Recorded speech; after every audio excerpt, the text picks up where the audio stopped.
So you should have another hole lined up right here. What you're going to do is stick it down into the hole of the second one. And thread it through.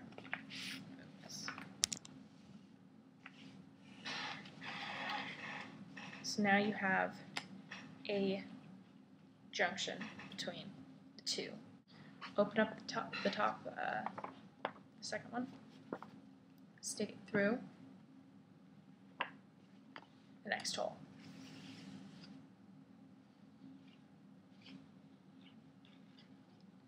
And pull rather tight to get it to stick together. By this time, this is going to be the knot is going to be super close to the first hole of the first doodad.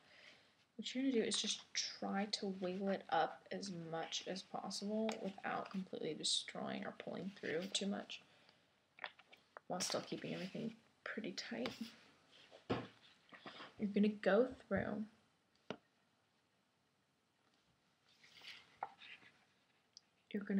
through where the two pieces of thread are conjoined, and then you want to go through the two threads. Careful, because it can get a little confusing with the threading. Just keep everything aligned and even. There we go. So now you've got it's joined here. Just pull it tight to rejoin it. However, the third one is not connected to the second one. So what you're going to do is where the first one and the second one are connected, there should be a little thread right there. What you're going to do is you're going to take your needle, go underneath. From the inside, you want to go out towards the end of the doodads. Go from the inside, go through, so your needle comes out the other side. We're not going through any holes, just underneath a piece of thread that joins the first and the second doodad together. And then all three of them are connected. Now, you basically just want to do that. You can do the same process over for 4, 5, and 6. Do the exact same thing. Okay, so you have all 6 of them tied together, but you've got this loose end that you don't know what to do with. Okay, so basically what you want to do is you just want to come out from the inside out towards the end, like you have been doing with all the other ones, just to tie it off like that. And then basically what I just do is I basically just tie like a regular old knot, except I kind of put it over the edge so that it gets as close to the binding right here as possible. So I just hold my finger on top of all the stitching where it stitches all together. I just put my finger on top of that, and then I just pull the thread until it gets closer and closer to my finger. I just keep tugging on it until it forms a knot right there. And I just do that maybe like 2 or 3 times.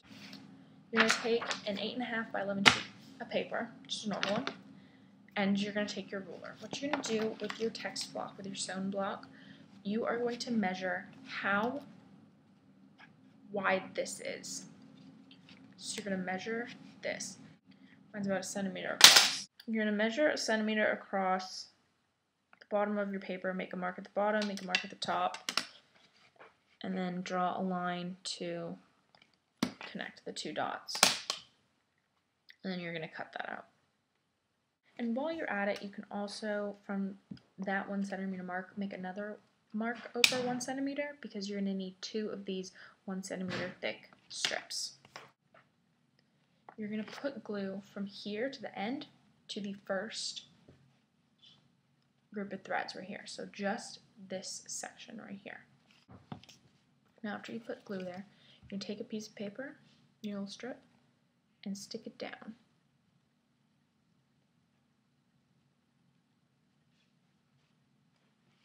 Like that. Okay, so you've got this extra stuff that's just kind of hanging off. Just kind of fold it over and cut it off because you only want it, you don't want the paper on the thread part, you just want it on the parts that are not combined with the thread. Now you're going to do that for this middle section that doesn't have any thread on it and for this end section that doesn't have any thread on it. Do the same thing. So now what you're going to do is you're going to take the glue and just run it all along here. Then you take your second strip of paper that we haven't used yet and you're going to put it along the entire spine, all along. You can cut these little extra flaps of fabric off a little bit. You should take your gauze type material, your gauze fabric. I just have Vivid and it's kind of meshed a little bit. Can you see? See, it's sort of transparent, but it's got this meshing on it. So what you're going to do is you're going to measure, pretty much get enough that it's going to cover the length of the spine of your book, like that, because it's going to go on the back like that. And glue all along the spine, along the paper that you have laid down.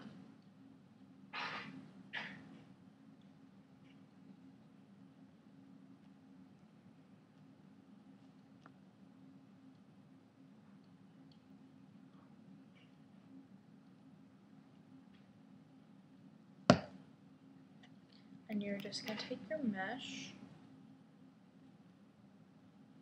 and stick it on top.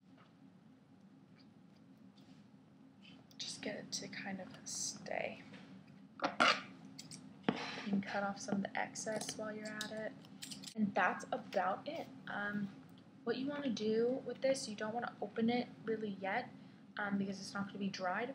What I suggest is putting it under a bunch of heavy books overnight so it pushes the pages down and keeps the spine, it like dries the spine. And I would do that for probably at least 12 hours, and then in the morning or after 12 hours is up, I would check to see if it's any kind of wet or anything, and then you have your text block. Thanks for watching. Bye.